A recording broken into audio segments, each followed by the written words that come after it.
আসসালামু আলাইকুম। এনসিপি নেতা নাসির উদ্দিন পাটোয়ারি সম্প্রতি বলেছেন ৪০০ সংসদীয় আসনের মধ্যে ৩০০ আসন এনসিপি পাবে, এটা অনেকটাই নিশ্চিত।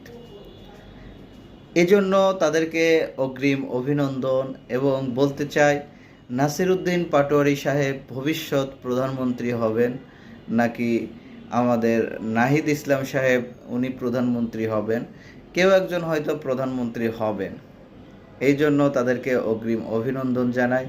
যেহেতু বন্ধুপ্রতিম সংগঠন হিসাবে তারা ৪০০ আসনের ৩০০ আসনই পেয়ে গেছে এবং পাশাপাশি তারা যেভাবে বলার চেষ্টা করছে যে বিএনপি ৫০ থেকে ১০০ আসনও পাবে না, এর মাধ্যমে বলা যায় এই এনসিপি ভবিষ্যতে ক্ষমতা দখল করবে বা নির্বাচন ম্যানিপুলেট করবে কিনা সেই বিষয় নিয়েও এক ধরনের সন্দেহ মানুষের মনের মধ্যে আছে।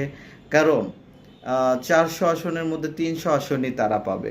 এখন ৪০০ আসন হবে কি হবে না সেই বিষয় নিয়েও এখনও পর্যন্ত ঐক্যমত কমিশনের মধ্যে আলোচনা চলছে এবং এই বিষয়ে এখনও রেজলিউশন পাস হয়নি যে বাংলাদেশে ৪০০ আসন। যদি ৩০০ আসনে ৩০০ আসনই তারা পেতে চায়, সমস্যা নেই, তারা পেতে পারে। অন্য অন্য রাজনৈতিক দলের উদ্দেশ্যে বলবো, আপনাদের নির্বাচনে যাওয়ার দরকার নেই, আপনাদের নির্বাচনে গিয়ে লাভ নেই, যেহেতু এনসিপি একাই ৩০০ আসন পেয়ে যাবে। সেক্ষেত্রে আপনাদের ওই নতুন করে টাকা পয়সা খরচ করে নতুন করে নির্বাচন করার কোনো দরকার নেই। এবং যেহেতু ৩০০ আসন অলরেডি একটা দল পেয়ে গেছে, নির্বাচন কমিশন এবং সরকারের উদ্দেশ্যে বলবো, আপনারা এত টাকা পয়সা খরচ করে নতুন করে নির্বাচন দিবেন, সেই খরচের মনে হয় দরকার নেই। জনগণের টাকা জনগণের কাছেই থাকুক। আপনারা যে টাকা খরচ করে নির্বাচন করবেন তার চেয়ে যেহেতু ফল ঘোষণা হয়ে গেছে, নাসির উদ্দিন পাটোয়ারি সাহেব নিজেই ফল ঘোষণা করে দিয়েছেন এবং তিনি বলছেন যে ৩০০ আসন তারা পাবেন। এটা আসলে আমি মনে করি উনি যে কথাটি বলেছেন যথার্থই বলেছেন।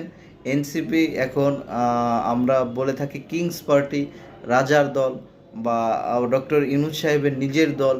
যদি তাই হয়ে থাকে তাহলে কি এই ম্যানিপুলেটিং নির্বাচন করার চেয়ে আমার মনে হয় এই টাকা পয়সা খরচ করার চেয়ে নির্বাচন না দেওয়াই ভালো। এর চেয়ে বরঞ্চ সরাসরি তাদের হাতে ক্ষমতা দিয়ে দিন, তারা ক্ষমতা চালাক, দেশ চালাক এবং দেশের উন্নতি করুক, সেটাই আমরা চাই। এবং অন্য অন্য রাজনৈতিক দলগুলো যারা আছে তারা বসে বসে আঙ্গুল চুষুক, এটাই আমাদের প্রত্যাশা। ভালো থাকবেন সবাই। আসসালাম।